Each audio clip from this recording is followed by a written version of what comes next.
Welcome to Samba Samba. Enjoy the video. You begin by selecting the text you want to adjust. If you want the whole document, press Ctrl+A. Next, open the Format menu, move to line and paragraph spacing, and pick Custom Spacing. This immediately exposes numeric fields where you can control spacing values. Once done, you'll see options for line and paragraph spacing. Focus on the custom controls to continue. Make sure the selection is correct before changing numbers, so you only alter the intended text. You now enter the spacing values. Type a precise number like 0, 5 or 1, 2 to tighten or expand spacing. Once you change a value, glance at the document to preview the effect. Google Docs updates immediately so you can judge readability.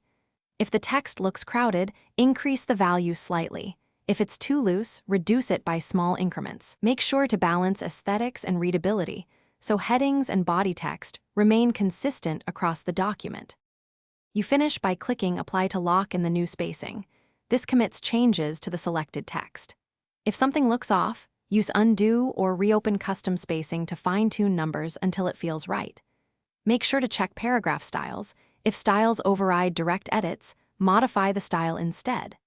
If spacing remains inconsistent, clear direct formatting and reapply the spacing so every section uses the same baseline settings, which prevents unexpected variations across the document. Thanks for watching. Consider subscribing if we helped you.